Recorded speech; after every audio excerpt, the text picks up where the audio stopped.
வணக்கம். ஜெய் வாசவி. வாழ்க வளமுடன். நற்பவி நற்பவி. ஜெய் ஸ்ரீராம். குருவருள் ஆன்மீக மைய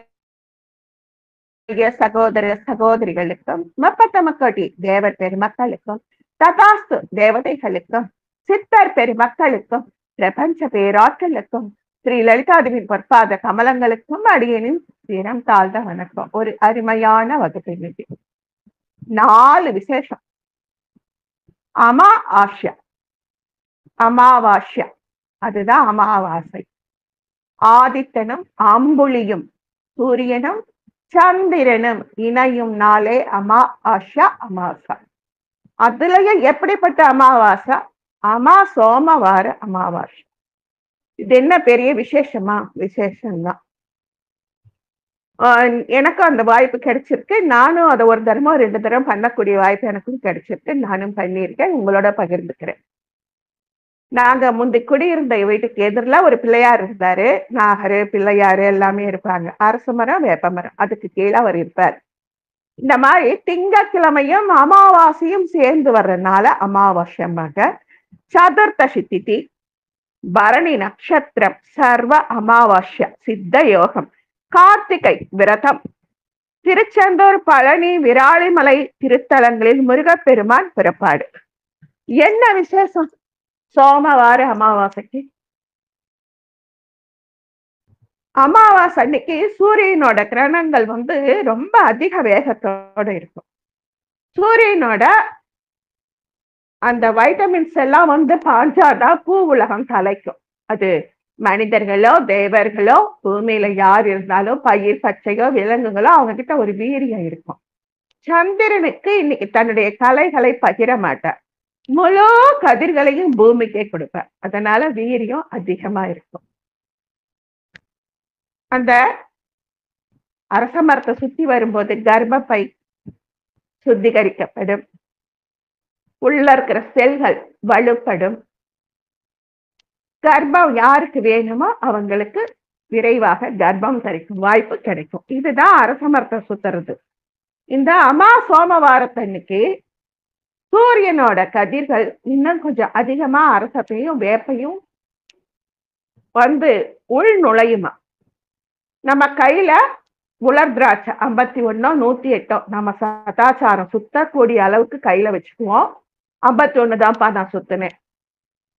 ஒரு தரம் பிள்ளையார கும்பிட்டுட்டு பிள்ளையார நாகர அரச மரத்தை வேப்ப மரத்தை சுத்திட்டு பிள்ளையாருக்கு முன்னாடி ஒரு உலர் திராட்சை, அதே மாதிரி 51 சுத்திட்டு 51 திராட்சையும் வச்சுட்டு வந்தாச்சு. கர்ப்பிணிகள் தான் சுத்தணுமா? இல்ல, எல்லா பெண்களும் சுத்தலாம். ஏன்னா பெண்களுக்கு இயற்கை கொடுத்திருக்கிற ஒரு அரிய பெரிய வரம் கர்ப்பப்பை. அந்த கர்ப்பப்பை சுத்திகரிக்கப்படும் நாள் அமாவாஸ்யா. அரச மரம் சுத்து. அரச மரத்தை சாதாரணமா சுத்தினாலே புண்ணியம். சோமவாரத்துல சுத்தும் போது இன்னும் புண்ணியம். அப்புறம் நாளைக்கு ஒரு விரதம் இருக்குதுங்க. அத பொன்னலரி விரதம், கரவீர விரதம் அப்படின்னு சொல்றாங்க. நானும் இன்னைக்குதான் அதை படிச்சேன். நேத்து படிச்சேன், இன்னைக்கு எல்லாருக்குமே அதை நானும் அனுப்பி வச்சேன். எதனால இந்த கரவீர விரதம் அப்படின்னு சொல்றாங்க அப்படின்னா, நாம அப்பவே அடிக்கடி அடியன்னு சொல்லியிருக்கேன், நாம ஒவ்வொரு பூஜை பண்றதும் தண்ணீரையும் நிலம், நீர், நெருப்பு, காற்று, ஆகாயம் இத நல்ல விதமா வச்சுக்கத்தான் நம்மளை பூஜை பண்ண சொல்றாங்க. அப்படி பூஜை பண்ணும் பொழுது அந்த பிள்ளையாரை நம்ம எங்க கொண்டு போய் கரைக்கிறோம்? தண்ணியில கரைக்கிறோம். அப்ப குளங்களை பாதுகாக்க தண்ணியில கரைக்க வச்சாங்க. மஞ்சள்ல அம்மன் முகம் செஞ்சு நீர்நிலைய கரைக்க நீரை பாதுகாத்தாங்க. அதே மாதிரி மரங்களை பாதுகாக்க தொன்மையான கோவில்கள்ல 27 நட்சத்திரங்களுக்கு 27 மூலிகை விருட்சங்கள் இருந்தது. இப்போ நாளைக்கு வைகாசி பிரதம திதி அன்னைக்கு கரவீர விரதம். இதுக்குன்னே ஒரு கோவில் இருந்திருக்கு. நேற்று அடியே நான் அதை தெரிஞ்சுக்கிட்டேன். கரவீரநாதர் திருக்கோவில், திரு கரவீரபுரம். தற்போது இத வடகண்டம் கரையபுரம்னு சொல்றாங்க. இறைவன் பெயர் கரவீரநாதர் பிரம்மபுரீஸ்வரர். இறைவி பெயர் பிரத்யக்ஷ மின்னம்மை. வித்தியாசமா இருக்குல்ல? நம்ம ஏதாவது ஒரு பொருள் காணா போயிடுச்சுன்னா அரக்காசம்மனை கூப்பிடுவோம். அப்புறம் ஏதாவது ஒரு பிரச்சனைன்னா நிமிஷாம்பா கொஞ்சம் நிமிஷத்துல இதை தீர்த்து வை அப்படிம்போம். அது மாதிரி இந்த பிரத்யக்ஷ மின்னம்மை, பிரத்யக்ஷ நாயகி, நாம கூப்பிட்டா நேர்ல வருவாங்களாம். ஒரு மின்னல் மின்னற மாதிரி வந்து நிற்பாங்களாம். அதனால இவங்க பேரு பிரத்யக்ஷ மின்னம்மை. திருஞான சம்பந்தர் பதிகம் பாடியிருக்காரு. திருவாரூர்ல இருந்து 10 கிலோமீட்டர் தொலைவுல இந்த தலம் இருக்கு. கும்பகோணம் போற சாலையில வடகண்டம் அப்படிங்கிற ஊர்ல இறங்கி கரையபுரம் செல்லும் வழியில இந்த கோவிலுக்கு போகலாம். அந்த காலத்துல கரவீரபுரம் இத சொல்லி இருக்காங்க. பக்கத்திலேயே திரு கண்ணமங்கை திவ்ய தேசம் பக்தவத்சல பெருமாள் கோவில். மணக்கால் ஐயம்பேட்டை அஞ்சல், திருவாரூர் மாவட்டம். தினசரி காலையில 9 மணிலிருந்து 11 மணி வரைக்கும், சாயங்காலம் 6 மணிலிருந்து 8 மணி வரைக்கும் திறந்திருக்கும். கரவீர புஷ்பம்னா என்னப்பா? நம்ம அரளிப்பூ இருக்கு பாத்தீங்களா? இந்த அரளிக்கு இருக்கிற விசேஷம் எந்த பூவுக்கும் கிடையாதுங்க. காத்துல இருக்கிற மாச தான் கிரகிச்சுக்கிட்டு நல்ல காத்த திருப்பி நமக்கு கொடுக்கக்கூடிய, ஆக்சிஜனை வழங்கக்கூடிய கரவீரம் இதுதாங்க. இப்போ வீட்டு வாசல்ல நாங்களும் வேப்பமரம், நந்தி ஆவர்தனம் அப்படிங்கிற நந்தியாவட்ட அரளிப்பூ வச்சிருக்கோம், துளசியும் வச்சிருக்கோம். அரளியும் நந்தி ஆவர்தனமும் வீட்டுக்குள்ளார வைக்கக்கூடாது, வெளியில வைக்கணும். ஏன் அப்படிங்கிறத நேத்துதான் நானும் புரிஞ்சுக்கிட்டேன். சாஸ்திரம் நான் இத்தனை நாள் நினைச்சேன். இது நம்ம எப்படி கருட மூலிகையும் தொட்டான் சினிங்கியும் கண்ணேற தான் கிரகிச்சிட்டு தன்னை தானே அர்ப்பணிக்குதோ, அது மாதிரி இந்த நந்தி ஆவர்தனமும் இந்த அரளி பூக்களும் கெட்ட காத்தை தான் இழுத்து அதை நல்ல காத்த நமக்கு தருமா. அதனால வீட்டுக்குள்ளார வைக்க வேண்டாம் அப்படின்னு சொல்லியிருக்காங்க. நாளைக்கு இவங்களுக்கு பூஜை. அப்படியே எப்படி பொன் அரளிப்பூ அல்லது பொன் அலரிப்பூ, அப்படி அந்த இறைவனுக்கு படைக்கக்கூடிய முருகப்பெருமானுக்கு மிக உகந்த இந்த பூ, துர்க்கைக்கு, சண்டிக்கு, காளிக்கு மிக உகந்த பூ. கௌதமர் பூஜித்த ஸ்தலம் கரவீரபுரம். ஒரு முகப்பு வாயில், கோயிலுக்கு வெளியில ஆலயத்தின் தீர்த்தம் அனவரத தீர்த்தம். என்ன வரம் கேட்கிறோமோ அந்த நிமிஷத்துல அந்த வரதத்தை கொடுக்கக்கூடிய அனவரத தீர்த்தம். நல்ல பெரிய கோவிலா இருக்கான், பலிபீட்டம் இருக்கான். சுவாமி, அம்பாள், விநாயகர், முருகன், சூரியன், சந்திரன், சனீஸ்வரன், பைரவர் சன்னதி இருக்கு. நந்தி மண்டபத்தை அடுத்து ஒரு சின்ன கோபுர வாசல் வழிய போனா கருவறையில் கிழக்கு நோக்கி இறைவன் ஸ்வயம்பு. இத்தகைய அமைப்புள்ள கோவில்கள் திருமண கோலமா. பொதுவா நம்ம சிவனுக்கு இடப்பக்கமா தெற்கு நோக்கி அம்பாள் இருப்பாங்க. இங்க எப்படி இருக்காங்களா? அம்பாள் சன்னதி இறைவன் சன்னதிக்கு வலது பக்கமா இருக்கும். இந்த கரவீரபுரத்துல சிவனுக்கு வலப்பக்கமா இருப்பாங்களாம். வைஷ்ணவ சம்பிரதாயத்துலதான் மகாவிஷ்ணுவுக்கு வலப்புறம் மகாலட்சுமி இருப்பாங்க. எங்க ஆரிய வைஷ்யா சமூகத்திலையும் கணவனின் வலக்கை பக்கமா தான் நாங்க நிற்போம் நல்ல காரியங்களுக்கு. அது மாதிரி இருக்கிற இந்த சன்னதிக்கு திருமண கோவில்னு பேராம். கௌதம முனிவருக்கு தனி கோயில் இது கருவறை இருக்கு. அமாவாசை நாட்கள்ல பெண்கள் கௌதம மகர்ஷியோட ஜீவ சமாதியில இருக்கிற ஸ்தல விருட்சத்துக்கு தண்ணி விட்டு கும்பிட்டுட்டு பிரம்மபுரீஸ்வரரையும் பிரத்யக்ஷ மின்னம்பிகையும் கும்பிடுறாங்களாம். அப்படி கும்பிடுறதுனால அடுத்த அமாவாசைக்குள்ளார அவங்களுக்கு நல்ல வரன் நல்ல விதமா கிடைக்குதான். அந்த பிரார்த்தனை வைக்கக்கூடிய கோவில் இத திருமண கோவில் அப்படின்னு சொல்றாங்க. ஆலயத்தோட ஸ்தல விருட்சமே செவ்வரளி அல்லது செவ்வளரி அப்படின்னு சொல்றாங்க. ஸ்தல விருட்சமான செவ்வரளிக்கு 3 குடம் தண்ணி ஊத்தி அம்பாள் திருப்பாதத்துல 3 மஞ்சக்கிழங்கு வச்சு அந்த மஞ்சளை தண்ணீரில் கரைத்து அந்த நீரிலே நோய்வாய்ப்பட்ட குழந்தைகளை குளிப்பாட்டினால் நோய் குணமாகுதான். திருஞான சம்பந்தர் இந்த தலைப்பு இறைவன் மேல பாட்டு பாடியிருக்காரு. திருஞான சம்பந்தர் இந்த தலம் வந்த போது இருட்டிடுச்சு. அதனால இங்கேயே தங்கிட்டு மறுநாள் வந்து இறைவனை பாடியிருக்கிறார். தான் பாடிய ஒவ்வொரு பாடலிலும் இந்த பெருமானை வழிபட்டால் வினைகள் யாவும் நீங்கும்னு திருஞான சம்பந்தர் பாடியிருக்காரு. ஒரு இரவுல இங்க தங்கி மறுநாள் இறைவனை வழிபாடு செய்தால் எப்பேற்பட்ட துன்பமானாலும் கரைஞ்சிடுமா. மரங்களை வணங்கும் விரதத்தை கரவீர விரதம் அப்படிங்கிறாங்க. கரவீரம் என்றால் அரளிப்பூ. பொன்னலரி அப்படின்னு சொல்லுவாங்க. நாம வில்வத்தை சிவனுக்கு அர்ச்சனைக்கு செய்யறோம் இல்ல, வில்வதளம் 1, 2 இருந்தா போதும். நாம இப்ப இங்க செய்யறோம். இதுவே வடக்கு பக்கத்துல பார்த்தா ஊமத்தங்காயி இது மாதிரி நிறைய வச்சிருக்காங்க. அதே மாதிரி குஜராத், மகாராஷ்டிரா இவங்க அரளி மாலைய சிவனுக்கும் சூரியனுக்கும் சமர்ப்பிப்பாங்க. நாமளும் சூரியனுக்கும் வைப்போம், முருகனுக்கு வைப்போம், அம்பிகைக்கு சாத்துவோம். தைப்பூச விரதம், சிவராத்திரி விரதம், நவராத்திரி விரதம், ஏகாதசி விரதம் எல்லாம் நாம அனுஷ்டிச்சிருக்கோம். அந்த காலத்துல கரவேர விரதம் இருந்திருக்கு. அதை இப்ப புனரமைக்க துவங்கியிருக்காங்க. இந்த மாதிரி தமிழகத்தில் அரளி மரத்தை ஒரு மகா முனிவராக கருதி பெண்கள் வழிபாடு செய்வது விசேஷ தகவல். வைகாசி மாத அமாவாசைக்கு மறுநாள் கரவீர விரதம் அனுஷ்டிக்கப்படுது. சரஸ்வதி, சத்யபாமா, சத்யவானின் மனைவி சாவித்ரி, நலனின் மனைவி தமயந்தி ஆகியோரும் அனுஷ்டித்துள்ளனர். இந்த நாளில் சூரியனை அரளிப்பூக்கள் தூவி அர்ச்சிக்க வேண்டும். இப்படி நாம பண்ணும்போது சூரிய பகவான் தன்னை அப்படியே தங்கத்துல செஞ்ச பூக்களால் அர்ச்சித்த பலனை நமக்கு தருவாராம். சூரிய உதய வேளையில எதுவும் சாப்பிடாம இந்த பூஜையை செய்யணுமா. அப்போது தங்க ரதத்தில் அமர்ந்து உலகத்தை பவனி வரும் சூரிய பகவானே, நீங்கள் எங்களுக்கு அமிர்தமும் பொன்னும் பொருளும் தந்து பாதுகாக்க வேண்டும் அப்படின்னு 7 தரம் சொல்லி நாம அந்த அரளிப்பூக்களை சூரியனை நோக்கி தூவணுமா.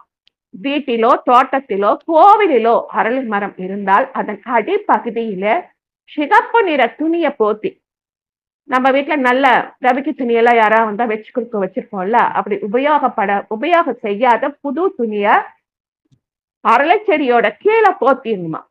நீல நிற நூல் கொண்டு அந்த சிகப்பு துணிய அரளி மரத்துக்கு கட்டி விடணுமா. அந்த மரத்தை அக்கலிக்கையின் கணவர் கௌதம மகரிஷியா கும்பிட்டுக்கணுமா. சுமங்கலிகள் நித்திய சுமங்கலி பாக்கியம் பெறவும், கன்னிகைகள் நல்ல இடமா நம்ம தேடாம அவங்களே கல்யாணம் பண்ணிக்கவும் இந்த பூஜை செய்யறாங்களாம். இந்த வழிபாடு நம்ம நாட்டுல தொன்று தொட்டு இருந்தாலும் வழக்கொழிஞ்சு போயிடுச்சு. ஒரே ஒரு கோவிலான கரவீரபுரத்துல மட்டும் இன்னைக்கும் நடக்குது அப்படின்னு சொல்றாங்க. இந்த தகவல் அடியனுக்கு நேற்று கிடைச்சது. இன்னைக்கு உங்களோட நாங்க பகிர்ந்துக்கிறோம். யாரானாலும் அரளி செடி இருக்கிறதா இடத்துக்கு போய் ஒரு 3 சொம்பு தண்ணி விட்டு மஞ்சளும் குங்குமமும் வச்சு, முடிஞ்சா சிகப்பு துணியும் நீல கலர் துணியும் வச்சுட்டு, முடியலையா 2 அரளிப்பூவையே அவங்களுக்கு சமர்ப்பணம் பண்ணி, சூரிய பகவானே, நான் தங்கத்தாலான மலர்களை உங்களுக்கு சமர்ப்பித்திருக்கிறேன். எங்களுக்கு பொன்னும் பொருளும் வாழ்க்கை துணையும் நீடித்த சுமங்கலி வரமும் வேணும்னு 7 முறை சொல்லி கும்பிட்டா வரன்கள் தேடி வரும். குழந்தை பாக்கியம் வேணும்னா குழந்தை பாக்கியம் கிடைக்கும். சுமங்கலிகளுக்கு நித்திய சுமங்கலி பாக்கியம் கிடைக்கும். இன்னைக்கு நாம பார்க்க போறது ஸ்ரீ லலிதாதேவி சோபானம் 11. சால கிராமம் என்ன முக்திநாத், சதுர்முகம் என்ன பசுபதிநாத். எவ்வளவு முடியுதோ அவ்வளவு பார்க்கலாம். இந்த சால கிராமம் எப்படிங்க உருவாகுது? மகாவிஷ்ணு தானாகவே தங்கமயமான ஒளியுடன் திகழும் வஜ்ர கிரீட்டி அல்லது வஜ்ர கிரீட்டம் என்னும் பூச்சியாக சால கிராமத்தை குடைந்து குடைந்து குடைந்து, ஒரே சால கிராம கல் இருக்குதுன்னா அதை குடைஞ்சு குடைஞ்சு குடைஞ்சு உள்ள போவாராம். உள்ள போய் அதன் கர்ப்பத்தை அடைவார்.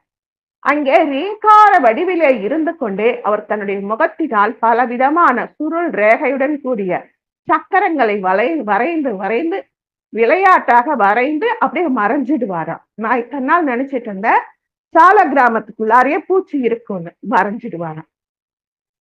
ஓம் நமோ நாராயணாய. இந்த சால கிராமத்தை பூஜிப்பதால் மும்மூர்த்திகளும் தேவாதி தேவர்களும் நம்ம வீட்டுக்கு நித்திய வாசம் செய்யறாங்க. கண்டகி நதியிலே மட்டும் கிடைக்கும் சால கிராமம் பலவித நிறங்களில் கிடைக்கும். நத்தை கூடு, சங்கு, நட்சத்திரம் அப்படிங்கிற வடிவங்கள்ல கூட இந்த சால கிராமக்கள் கிடைக்குமாங்க. எந்த மாதிரி இந்த சால கிராமக்கள் இருந்தாலும் அதுக்கு தோஷம் இல்லையா. நான் கூட எனக்கு சரியா தெரியல. அது வீரல் விட்டுருக்கா, வேற ஏதாவது கிராச்சஸ் ஆயிருக்கா, இப்படி பார்த்துதான் செலக்ட் பண்ணேன். எது மாதிரி இருந்தாலும் இந்த கண்டகை நதிக்கரையில் இருந்து கிடைக்கப்படும் இந்த சால கிராம கற்களுக்கு இரண்டாகவே உடைந்திருந்தாலும் தோஷமில்லை. அழகிய தெய்வீக அம்சம். இப்படிப்பட்ட சால கிராம கற்களை யார் வேண்டுமானாலும் தொட்டு வழிபடலாம். திருமாலின் சங்கு, சக்கரம், கதை, தாமரை போன்ற உருவங்கள் இருக்கும். பல்வேறு வடிவங்களில் சால கிராமங்கள் கிடைப்பதைப் போலவே பல்வேறு நிறங்களிலும் கிடைக்கும். பல்வேறு பெயர்களிலும் அவங்கள வணங்கலாமா. லக்ஷ்மி நாராயண சால கிராமம், லக்ஷ்மி ஜனார்தன சால கிராமம், ரகுநாத சால கிராமம், வாமன சால கிராமம், ஸ்ரீதரா சால கிராமம், தாமோதர சால கிராமம், ராஜராஜேஸ்வர சால கிராமம், ரணராக சால கிராமம், மதுசூதன சால கிராமம், சுதர்சன சால கிராமம்னு 168 வகையான சால கிராமங்கள் வகைப்படுத்தப்பட்டு வெளியும் வந்திருக்கு. அதை எடுத்து பூஜை பண்ணிட்டு இருக்காங்க. இது ஷோகேஸ்ல வச்சுட்டு அழகு பொருளா வைக்கக்கூடாது. பூஜை அறையில வச்சு தினமும் ஜலாபிஷேகம் செய்யணும். இப்போ அடியே இத்தனை வருஷம் கழிச்சு தைரியமா கொண்டு வந்தாலும் தினமும் பஞ்சபாத்திரத்துல தீர்த்தம் கொண்டு வர பாத்தீங்களா, அந்த தீர்த்தத்தை வச்சு ஒரு சுவாமி வீட்டுல இருக்கிற அந்த வெள்ளித்தட்டிலேயே அந்த 3-4 சால கிராமங்களையும் வச்சு அவங்களுக்கு அபிஷேகம் பண்ணிட்டு சந்தன குங்குமம் பூவும் வச்சுட்டு நித்தியம் நம்ம பாலோ பழமோ அபிஷேகம் பண்ணி முடிச்சு நைவேத்தியம் பண்ற அப்படி பண்ணிட்டு இருக்கோம். பூஜை அறையிலே வழிபடுவதாக இருந்தால் தினமும் நிச்சயமாக ஸ்நான சங்கல்பம் முடித்து நாம அபிஷேகம் பண்ணி நைவேத்தியம் வச்சே ஆகணும். நம்மளால முடியாத பெண்கள் அப்படி ஒரு 3 நாள் ஒதுங்குறோம்ல, அப்ப வீட்டுல இருக்கிற ஆண்களும் குழந்தைகளும் இதை செய்யலாம். இந்த மகாலட்சுமி கட்டாட்சம் வீட்டுல வந்து குடியேறும். சால கிராமம் சொன்னாலோ நினைச்சாலோ பேசினாலோ படிச்சாலோ பகிர்ந்தாலோ பூஜை பண்ணாலோ சிங்கத்தை கண்டு மற்ற மிருகங்கள் தெரித்து ஓடுவது போல பூஜை செய்பவர்களின் பாவங்கள் சுழன்று சுழன்று ஓடிவிடும். சால கிராமத்தை பக்தியுடனோ பக்தியே இல்லாமையோ கூட எதிர்பாராமலோ பூஜை செய்தாலும் முக்தி உண்டு. சால கிராம பூஜை செய்பவர்களுக்கு யம பயம் ஏற்படாது. 12 சால கிராமம் வச்சு ஒரு வீட்டுல பூஜை பண்ணிட்டா 12 கோடி சிவலிங்கங்களை 12 கற்ப காலம் பூஜை செய்த பலன் ஒரே நாள கிடைக்கும். அதாவது 12 சால கிராமங்கள், அது மகாவிஷ்ணுதோ சிவமோ ராஜராஜேஸ்வரமோ கணபதியோ எந்த சால கிராமமாக இருந்தாலும் 12 சால கிராமங்கள் கொண்டது ஒரு குடும்பம் அப்படின்னு சொல்றாங்க. அவங்கள வச்சு நாம பூஜை பண்ணி அபிஷேக ஆராதனை பண்ணா 12 கற்ப காலம் அல்லது கல்ப காலம். ஒரு கல்பம் அப்படின்னா கிருத்தயுகம், திரேதாயுகம், துவாபரயுகம், கலியுகம், இந்த 4ம் சேர்ந்தது ஒரு சதுர்யுகம். அந்த மாதிரி 4 சதுர்யுகம் கொண்டது ஒரு மகாயுகம். 4 மகாயுகங்கள் சேர்ந்தது ஒரு கல்பம். அப்படி கல்ப காலம் நாம பூஜை பண்ண பலன் கிடைக்குமா? சால கிராமத்தில் தெய்வீக சக்தியும் 14 உலோக சக்தியும் இருப்பதாக கூறப்படுகிறது. அந்த காலத்துல 12 உலோகங்களை கட்டுனாங்கன்னு சொல்லுவாங்க. இவங்க 14 உலோக சக்திகள் இருக்கு அப்படிங்கிறாங்களாம். இப்படி சால கிராமங்களை நாம புனிதமான கண்டகை நதிக்கரையிலிருந்து வாங்கலாம், அல்லது தொன்று தொட்டு பூஜிக்கிறாங்கல்ல அவங்க கிட்ட இருந்து வாங்கிக்கலாம். சால கிராமத்தில் உள்ள தனித்தன்மை என்னன்னா அதோட நிறம், அதில் உள்ள ரேகை. அதுல அவர் என்னமா இருக்காரு? எம்பெருமான் ஸ்ரீமூர்த்தி, கேசவா, நாராயண, மாதவா, கோவிந்தா, விஷ்ணு, மதுசூதனா, திரிவிக்ரம, வாமனா, ஸ்ரீதரா, ரிஷிகேஷா, பத்மநாபா அப்படின்னு சொல்லி அந்த 12 திருநாமங்களை மனதுல துதிச்சு அவரை நாம கும்பிடணுமா. தாமோதரன் ஆகிய 12 கூறுகளாக கற்கள் வடிவத்திலே விளங்கி செல்வத்தை வழங்கும் அதிபதியாக குபேர திசை நோக்கி இந்த 12 சால கிராமங்களும் நமக்காக அணிவகுத்து இருக்கிறாங்களாம். சால கிராமம் ஸ்வயம்பு, அந்த முக்திநாத் ஸ்வயம்பு அடியே அன்னைக்கு சொன்னேன். அதனால அதை ஸ்வயம் வியக்த கஷேத்திரம்னு சொல்றாங்க. இங்க எப்பொழுதும் எம்பெருமான் நிரந்தரமான நிலையிலே நித்திய சாநித்தியமாக எழுந்தருளி இருக்கிறார். அதனால இது ஸ்வயம் பக்த கஷேத்திரம். யாரானாலும் தொட்டு கும்பிடலாம். ஒரே துளையில 4 சக்கரங்களை கொண்டு வனமாலையை அணிந்த வடிவமுடையது லக்ஷ்மி நாராயண சாலக்கிராமம். 4 சக்கரங்களுடன் வனமாலை இல்லாமல் இருப்பது லக்ஷ்மி ஜனார்தன சாலக்கிராமம். 2 துளைகளுக்குள் 4 சக்கரங்களையும் கொண்டு ரதாகாரமாக இருப்பது ரகுநாத சாலக்கிராமம். 2 சக்கரம் மட்டுமே இருப்பது வாமன சாலக்கிராமம். வனமாலைனா துளசிதளம்.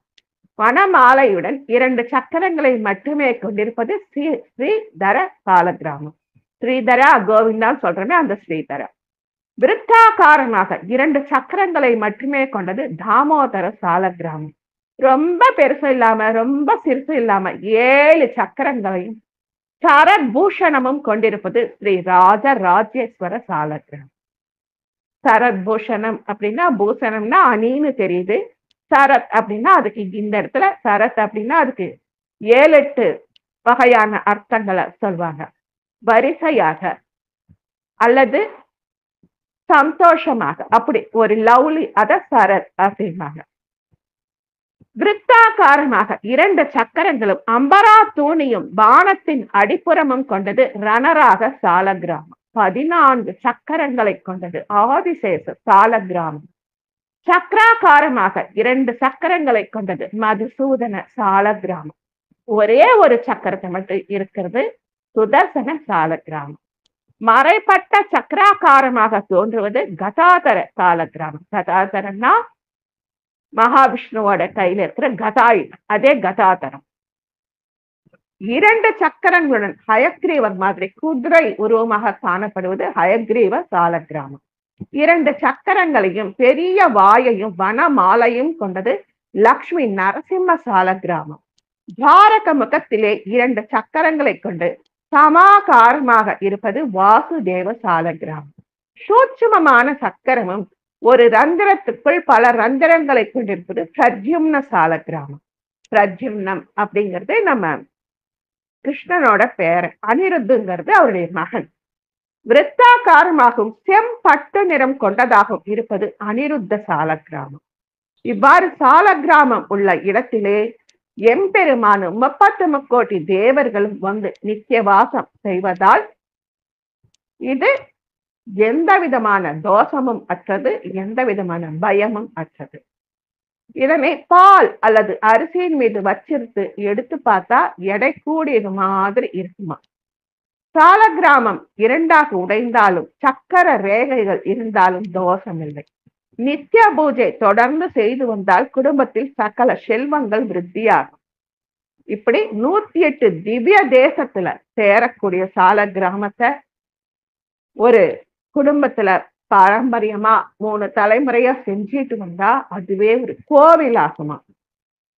சாலக்கிராமங்கள் எந்த விதமான வண்ணத்தில் அமைந்து உள்ளதோ அந்த வடிவம் கொண்ட திருமால் வாழும் இடமாக கருதப்படுகிறது. வண்ணங்களுக்கு ஏற்ப அவற்றின் பூஜை பலன்களும் மாறுபடும். நீல நிற சாலக்கிராமம் செல்வம் சுகம், பச்சை நிற சாலக்கிராமம் பலம் வலிமை தரும், கருப்பு நிற சாலக்கிராமம் புகழ் பெருமை சேரும். நாம சாலக்கிராமத்தை வாங்கினாலும் அதை வைக்கக்கூடிய இடமானது ரொம்ப புனிதமான இடமாக இருக்கணும்னு சொல்றாங்க.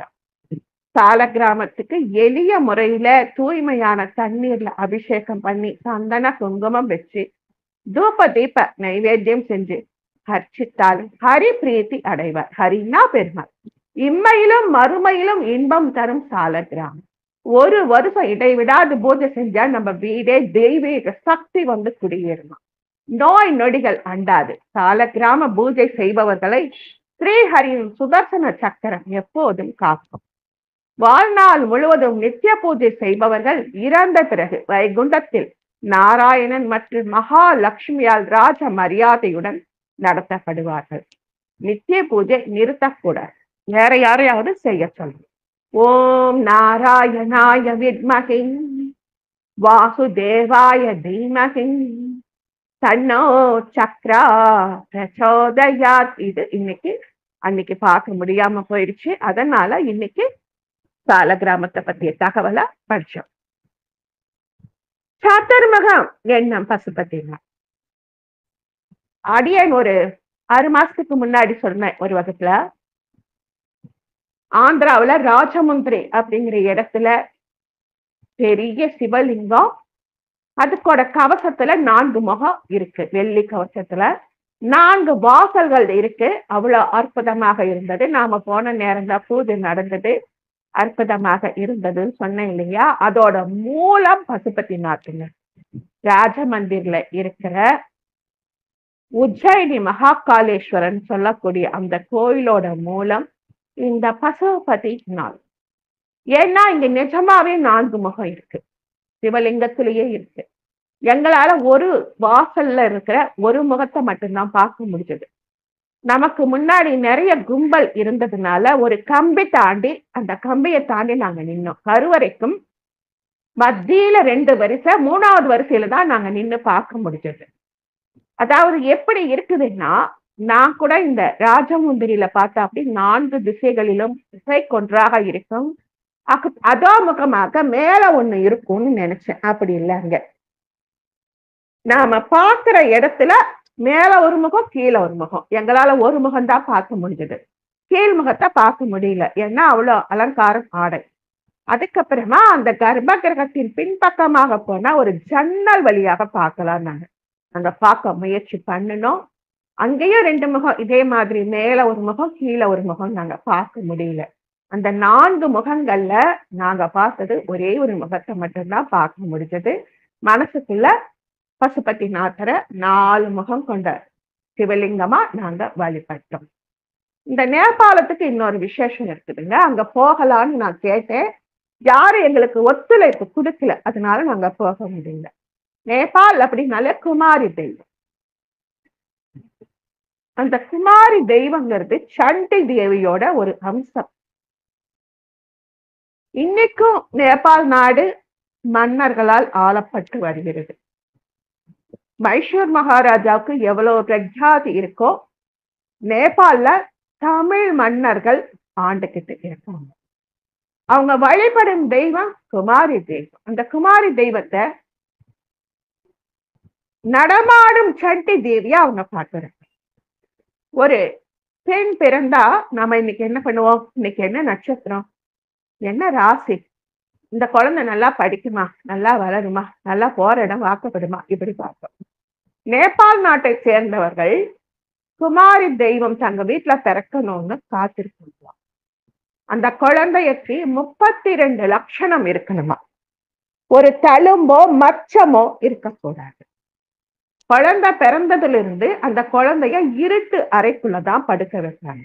அப்படிப்பட்ட குழந்தைகளை 32 லட்சணமும் இந்த குழந்தைக்கு குமாரியாகும் தகுதியும் இருக்கு அப்படின்னு கணிச்சு சொல்லிட்டா, இருட்டு அறைக்குள்ள ஒரு விளக்கு கூட இல்லாம படுக்க வைக்கிறாங்க.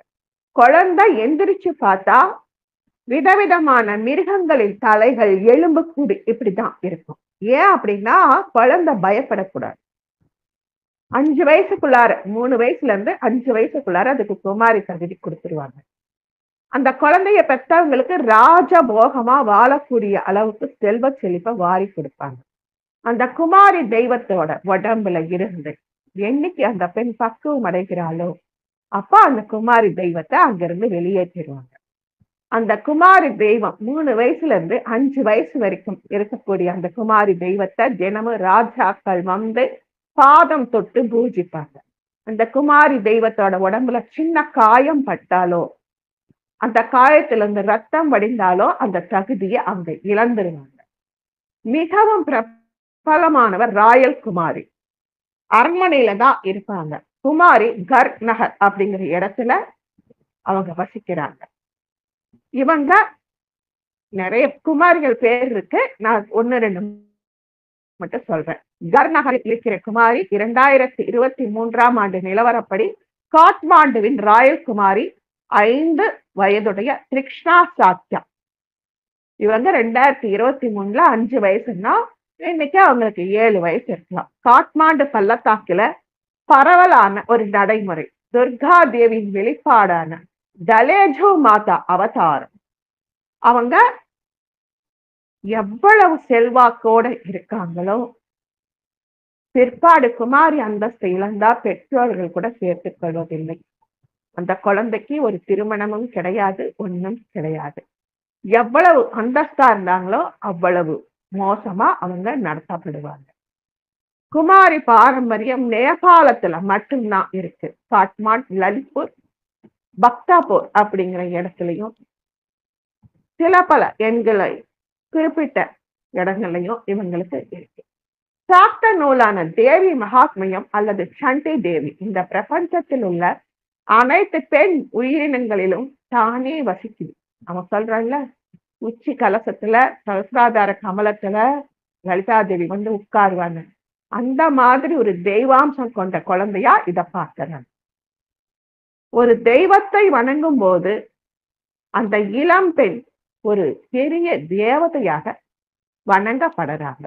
ஞானார்ணவர், ருத்ரயமாலா தந்திரம், இந்த வேதங்கள் நிறைய விஷயங்களை இது சொல்லி இருக்கு.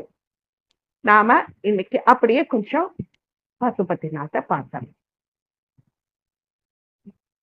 நாடு நேபாளம், மாகாணம் பாக்மதி அப்படிங்கிற நதி பிராந்தியம், மாவட்டம் காட்மாண்டு, அமைவு காட்மாண்டு, கோவில் தகவல் தீர்த்தம் பாக்மதி ஆறு, கட்டிடக்கலையும் பண்பாடும் பக்கோட்டா நம்ம பார்த்திருப்போம். அடுக்கடுக்கா பக்கோட்டா முறையில இருக்கு.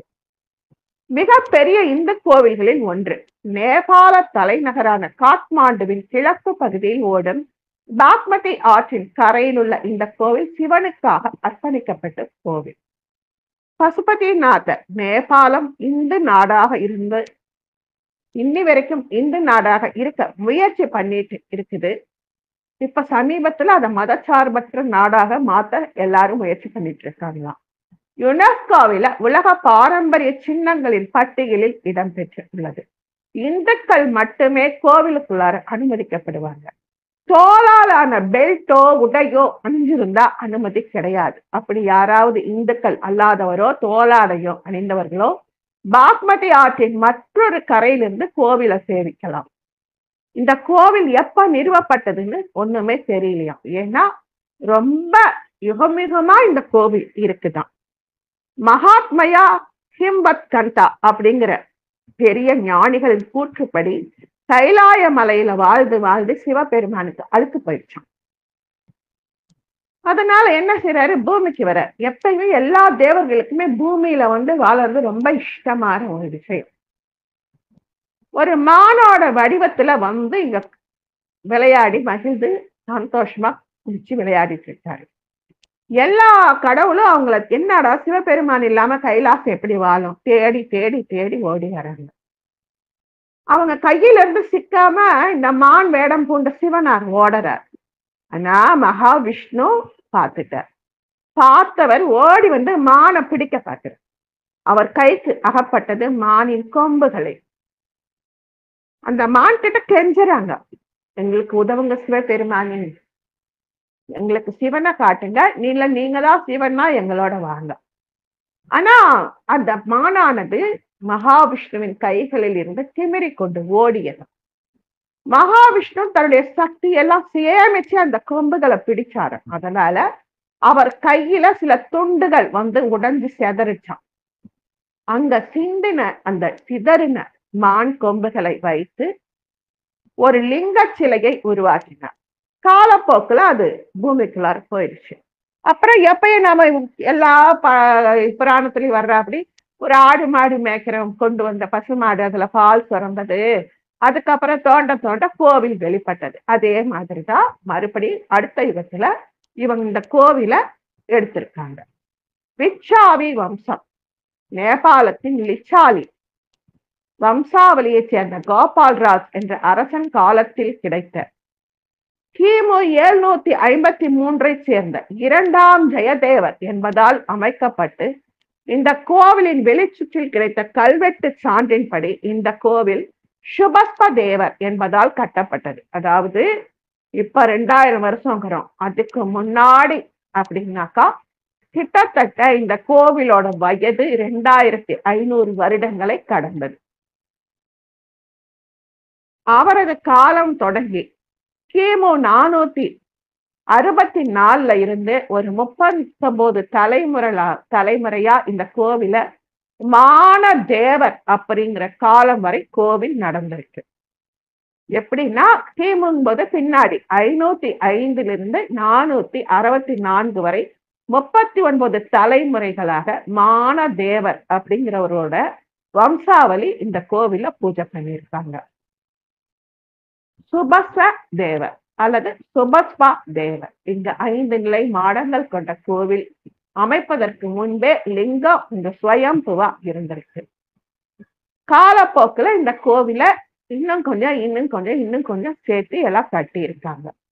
சிவதேவா அப்படிங்கிறவரு 1099 1126 வரைக்கும் மறு கட்டுமானம் செஞ்சிருக்காரு. அவருக்கு அப்புறம் ஆனந்த மல்லர் அப்படிங்கிற அரசன் இந்த கோவிலுக்கு கூரை அமைத்து புதுப்பித்தார்.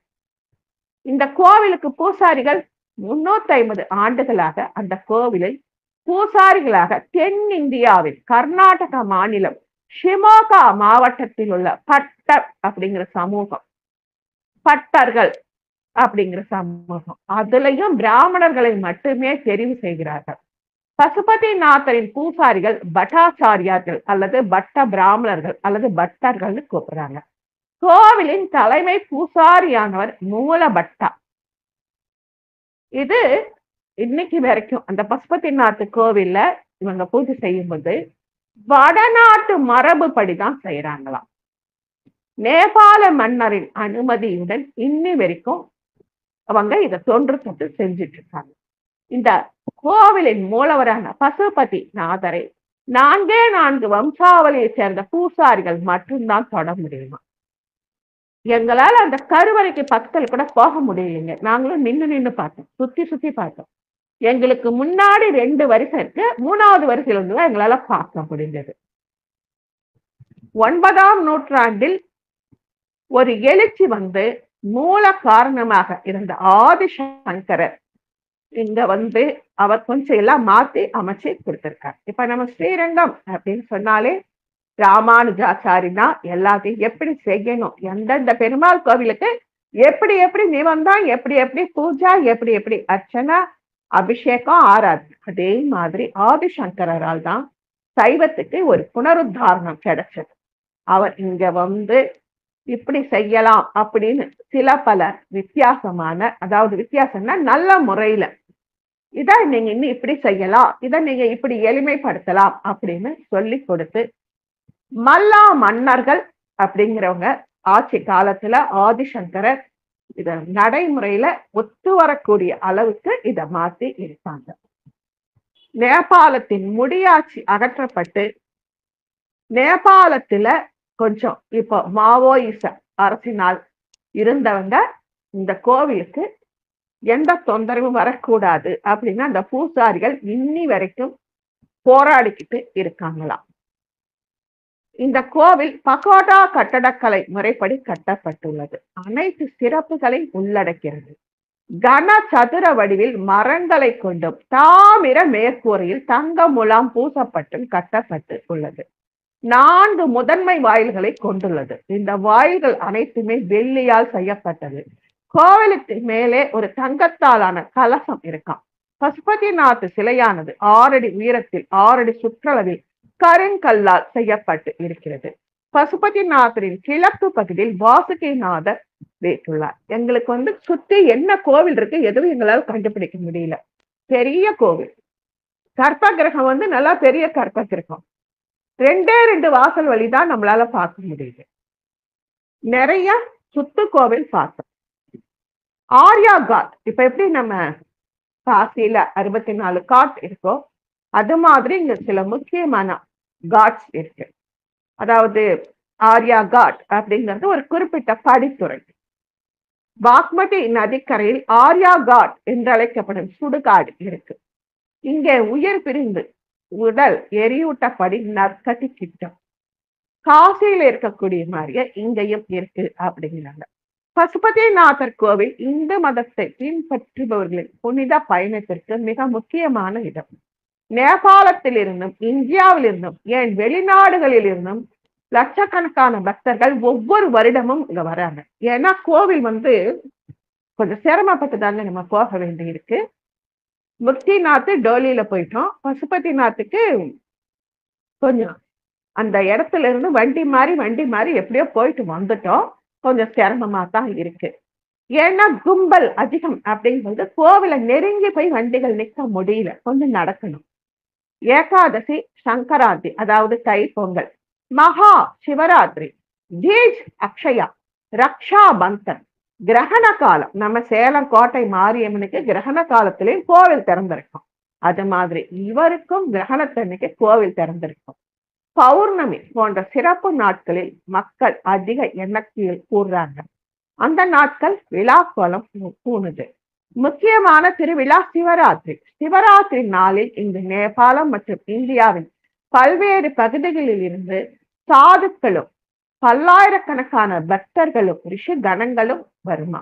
அத்தனை பேரும் வர்றதுனால சிவராத்திரி அன்னைக்கு திறக்கிற கோவில் மூடப்படுவதே இல்லை. இரவு முழுவதும் இந்த கோவில் ஆயிரக்கணக்கான விளக்குகளின் ஒளியிலே அங்க பிரகாசமா ஜார்ஜ் வலியமா இருக்காரு. அங்க வர்ற நிறைய சாதுக்கள் உண்ணா நோன்பு இருப்பாங்களாம். இந்த பசுபதிநாத் கோவில்ல அமைந்திருக்கிற சக்தி பீட்டம் விமலா தேவி. இது ஜாஜ்பூரில் அமைந்துள்ளது. சதி தேவியின் நாபி அதாவது தொப்புள் குழி இங்க விழுந்ததால் இது நாபி கயா அப்படின்னு அழைக்கப்படுது. சதி தேவி இங்க விமலையாக வழிபடுகிறார். இந்த சண்டி தேவிக்கும் அங்க நிறைய கோவில்கள் இருக்கு. ஆன்மீக முக்கியத்துவம் இருக்கு.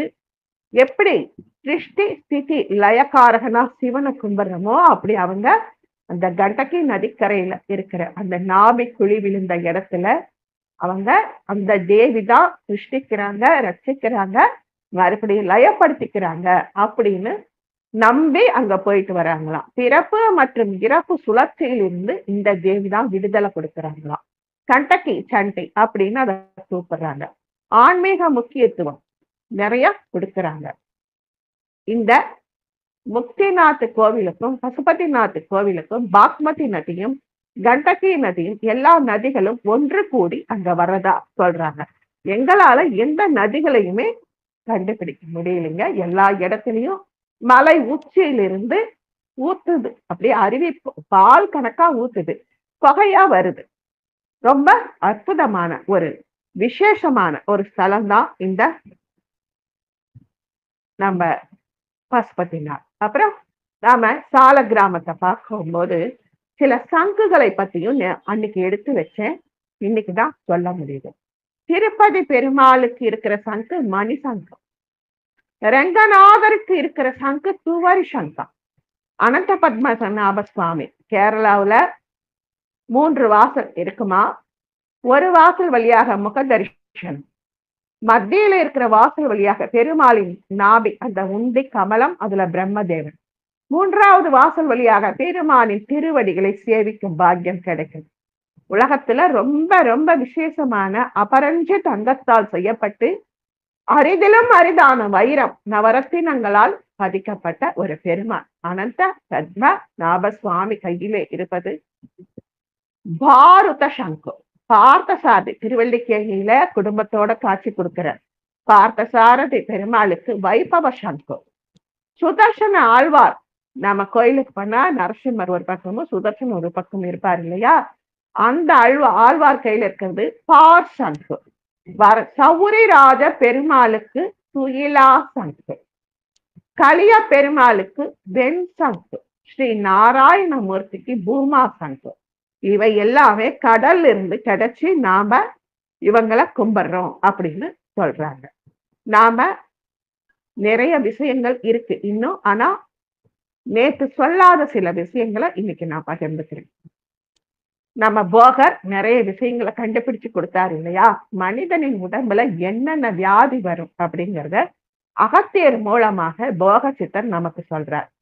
வாதம் 84 வகைப்படுமா, பித்தம் 48 வகைப்படுமா, கபம் 96 வகைப்படுமா, தனுர்வாயு 300 வகைப்படுமா, சயம் 7 வகைப்படும், பெருவயர் 8 வகைப்படும், பூளை 200, கண்ணோய் 96, சிலந்தி 68, தண்ணி 76, கலலை 95, ஜுரம் 85, மகா உதரம் 7, தலைவீக்கம் 5, உதிர நோய் 16, பிளவை 10, படுவன் 11, பீலி 8, உருவசியம் 5, பொறி கரப்பான் பேரறி கரப்பான் 90, கெண்டை 10, குஷ்டம் 20, கதிர்வீச்சு 3, மதிவட்டை 5, சோழி நோய் 16, இசிவு 6, மூர்ச்சை 7, வேலி நோய் 46, மூலம் 9, கலல் நோய் 10, கடிவிஷம் 52, கிராணி 25, பல் நோய் 76, மாலைக்கண் 20, அதிச்சாரம் 25, கட்டி 12, கிருமி 6, முட்டு நோய் 30, முதிர் நோய் 20, சக்தி நோய் 5, கல்லடப்பு 80. இப்படி ஒரு பெரிய லிஸ்டே வருது. இந்த மாதிரியான இந்த வியாதிகளை குணப்படுத்த என்ன செய்யணுமா? மூலாதாரம், சுவாதிஷ்டம், மணிபூரகம், அநாகதம், விசுத்தம், ஆக்ஞா, சகசிராதாரம். இந்த ஆக்ஞாவுக்கும் சகசிராதாரத்துக்கும் இடைப்பட்ட இடத்துல இருக்கிற அடியன் சிந்தாமணி ஸ்தவம் சொல்லக்கூடிய இடத்த மனோன்மணி நேற்று பர்கர் சொன்னார் இல்லையா, அந்த மனோன்மணி தவத்தை எப்படி செய்யணும்னு இன்னைக்கு ஒரு இமேஜும் அம்மாவுக்கு அனுப்பியிருக்கேன். அதுல எப்படி செய்யணுமா? இந்த வியாதிகளை 72,000 நாடி நரம்புகளை சுத்தப்படுத்தி அந்த 72,000 நாடி நரம்புகள் மூலமாக இரத்த குழாய்களையும் சுத்தப்படுத்தி, பெருநாடிகள் 10 இருக்குதான் அதையும் சுத்தப்படுத்தி, இடக்கலா, பிங்கலா, சுழுமுனா, சிக்குவா, பொருட்டன், காந்தாரி, அத்தி, அலப்புட்டை, சங்குனி, குறுநாடிங்கிற 10 நாடிகளை சுத்தப்படுத்தி, இடக்கலை வாயிலாக அபானன் வாதத்தையும், பிங்கலை வாயிலாக பிராணன் பித்தத்தையும், சுழுமுனை நாடி வழியாக சமானன் தபத்தையும் நீக்கும். அந்த ஏறுபடி தவம் இறங்குபடி தகவத்துல இதை நாம செய்யணுமா? முதல்ல நம்ம உடம்புல இருக்கிற வியாதிகளை புறந்தள்ள கூடாதான். ஏன் அப்படி சொல்றாங்க அப்படின்னா, இந்த ஜென்மத்துல இந்த வியாதி இந்த மேனிக்கு வந்துதான் தீரும். இப்போ உயிரானது பிரிஞ்சு மேல போகுது இல்ல, ஒரு வருஷம் கழிச்சு பித்ருலோகத்தை அடையும் பொழுது அது அடுத்த பிறவி எடுப்பதற்கான சட்டை அங்க ரெடியா இருக்கு. அதனால இந்த சட்டை கிடைச்சதுக்கு நம்ம சந்தோஷப்படணுமா? சரி, அப்புறம் எதுக்காக இத்தனை வியாதிகளுக்கு மருந்து கண்டுபிடிச்சிருக்காங்க? எத்தனை நாட்கள், எத்தனை நொடிகள், எத்தனை நாளிகைகள் இருக்கணுமோ அத்தனை நாட்கள், வருடங்கள், மாதங்கள், நாளிகைகள் அது இருந்துதான் தீரும். ஆனா இந்த வைத்தியங்களை செஞ்சு அதை நீங்க கட்டுப்படுத்தலாம் அப்படின்னு சொல்றாங்க. அகத்திய கவி நாடியான் முன்னோர் சொன்ன நற்குறி குணங்களாலும் நீடிய விழியினாலும் நின்ற நாட்குறிப்பினாலும் வாடிய மேனியாலும் மலமோடு நீரினாலும் சூடிய வியாதித்தன்மை சுகம் பெற, இந்த வியாதியிலிருந்து நம்ம சுகம் பெற வருந்தி சொல்லே, சுகம் பெற வங்கம் எல்லாம் சுருங்கிய குணங்களாய்ந்து முகம்புரி நாடி மூக்கு செவி நுதன அயன நாடி அகந்துடி எடக்கு நாடி எது திசை விடுதி நாடி உகந்துடி உந்தி நாடி உண்மையாம் நடைகள் பாரு. அதாவது இந்த இடக்கலா, பிங்களா இதையெல்லாம் மட்டும் இல்லாம வாயு, தேயு, அப்பு, பிருத்வி, ஆகாசம் இதுக்கெல்லாம் துணை வச்சு அஷ்டதிக்கு பாலகளான இந்திரன், சசிதேவி சமேத இந்திரன், சுவாகாதேவி சமேத அக்னி, அப்புறம் கன்னிமூலை கணபதி, அப்புறம் வருண பகவான், அப்புறம் லக்ஷ்மி குபேரன், அதுக்கப்புறம் மன்னிச்சிடுங்க வாயு பகவான், அதுக்கப்புறம் லக்ஷ்மி குபேரன், ஈசான்யன், இந்த அஷ்டதிக்கு பாலகர்களையும் ஆகாயத்தையும் பூமியையும் கூட நாம 10 திக்கிலும் இதை நாம அவங்களையும் கூப்பிடணுமா? ஒவ்வொரு வியாதிக்கும் நாம நினைச்சுக்கணுமா? நாம என்ன சொல்வோம்? குலதெய்வத்தை கும்பிடு சரியா போச்சு, இதை நாம சொல்றோம் இல்லைங்களா? குலதெய்வம் நம்ம கூட காவல் காக்கும். அப்படி காவல் காக்கும் பொழுது எல்லா திக்குலையும் அவங்க நமக்கு துணை இருப்பாங்க. சித்தர்கள் என்ன சொல்றாங்க? ஒவ்வொரு தரம் அவங்க செய்யும் பொழுதும் இது மாதிரி இருக்கு, இத்தனை தெய்வங்களையும் நீ துணைக்கு கூப்பிடு அப்படிங்கிறாங்க. நம்ம பெத்தவங்களும் பெரியவங்களும் சொல்ற ஒரே வார்த்தை குலதெய்வம், இஷ்ட தெய்வம், இவங்களை கும்பிட்டு அஷ்டதிக்கு பாலகர்களையும் நவகிரகங்களையும் தச அவதாரங்களையும் நம்ம கும்பிட்டா சரியாயிடும் அப்படின்னு சொல்றாங்க. மன்னிச்சிடுங்க. அதனால இத்தனை வியாதிகள் வந்தாலும் அத்தனையும் சித்த மருத்துவத்தால நாம தீர்க்க முடியும். அத்தனையும் நம்முடைய கர்ம பலன் மூலமாகத்தான் அனுபவிக்கிறோம். நாம பண்ணின பாபத்தை செய்யற பூஜைகளாலும் இந்த தேகத்தை வறுத்து இறை சமர்ப்பணம் பண்றதாலும் நல்ல விஷயங்களை பகிர்வதாலும் நல்ல மனிதர்களோட கூட்டணியில இருக்கிறதாலும் நம்முடைய அத்தனை வியாதிகளையும் சித்தர்கள் அந்த வியாதியோட வறுத்து அத வறுத்து கூலின்னு சொல்றார் சித்தர். அந்த வியாதி நம்மள வருத்துது பாத்தீங்களா, அந்த வறுத்து கூலியை குறைச்சு கொடுப்பாங்களாம். இப்ப பெரியவங்க சொல்லுவாங்க, இவங்களுக்கு கால்ல ரத்தம் வரணும் அப்படின்னு இருந்தா பெரிய அடிபட்டு ரத்தம் வரதை விட நம்முடைய புண்ணிய பலன், பூர்வ ஜென்ம பலன், இஷ்ட தெய்வம், குல தெய்வம் அருளால சின்னதா விரல்ல ஒரு அடிபட்டு அந்த இடத்துல நம்ம கட்டு போட்டுருவோம். அதுக்குத்தான் சித்தர்கள் எல்லா தெய்வங்களையும் கும்பிட சொல்றாங்க. நாம தினம் மணிக்கணக்கா உட்கார்ந்து கும்பிடணும்னு ஒண்ணும் கிடையாது. எந்திரிச்சதுமே காலையில அடுப்பு பத்த வைக்கும் போதே அக்னி பகவானுக்கு ஒரு க்ஷமாபன மந்திரம் சொல்லிட்டு தான் நம்ம பாலை வைக்கிறோம். காலையில எந்திரிச்சாலே வாய் நம்ம பாட்டுக்கு மந்திரங்களை சொல்றோம். இரவு படுக்கும் பொழுதும் நான் காலையில இருந்து செஞ்ச எல்லா வேலையும் பெருமாளே உன்ன கோயில சுத்தின பலன், நான் காலையில இருந்து சாப்பிட்ட தீர்த்தம் பாலு இதெல்லாம் உன்னோட தீர்த்தம், நான் காலையில இருந்து சாப்பிட்ட உணவெல்லாம் உன்னோட பிரசாதம், நான் காலையில இருந்து சொன்ன மந்திரங்கள் எல்லாம் உன்னோட மந்திரம், நான் காலையில இருந்து பேசின பேச்செல்லாம் உனக்கான கீர்த்தனை, நான் காலையில இருந்து நடந்தேன் பாத்தியா அது உனக்கான சமர்ப்பணம் சொல்லுவோமா. நாங்க தெலுங்குல சொல்வோம், తెల్లవారి చేసిన శైలన్నీ రంగనామదుడికి சமர்ப்பணம் இப்படி சொல்லுவோம். ஒரு பெரிய பத்தியம் சொல்லிட்டு இரவு உறங்கும் முன்பு நாராயணனுக்கும் அஷ்டத்துக்கு பாலகர்களுக்கும் இஷ்ட தெய்வத்துக்கும் குல தெய்வத்துக்கும் ஒரு நன்றி சொல்லிட்டு நாம படுத்து எந்திரிக்கிற பழக்கத்தை ஆரம்பிச்சுக்கணும். காலையில எந்திரிக்கும் பொழுது இடது காலத்தான் முதல்ல பூமியில வைக்கணும். முடிஞ்சவங்க தொட்டு பூமாதேவியை கும்பிட்டுட்டு சமாபனம் சொல்லிட்டு நடக்கணும். வாழ்க்கைய இயற்கையோடு இணைந்து தெய்வத்தோட கடாசம் பெற்று வாழும் பொழுது எல்லாம் நன்மைக்கு. இன்னும் பசுபதிநாதர் கோவில், சங்கு, சால கிராம தகவல்கள் நிறைய இருந்தாலும் நாம அன்னைக்கும் இன்னைக்கும் முடிஞ்ச அளவுக்கு சித்தர்களோட அருளாசியாலும் லலிதாதேவியின் பெரும் கருணையாலும் பகிர்ந்துக்க முடிஞ்சதுக்கு இவ்வளவு நேரம் பொறுமையா கேட்ட நல்ல உள்ளங்களுக்கும் அடியேனின் சிரம் தாழ்ந்த வணக்கம். வாழ்க வளமுடன். ஜெய் வாசவி நற்பவி நற்பவி. ஜெய் ஸ்ரீராம்.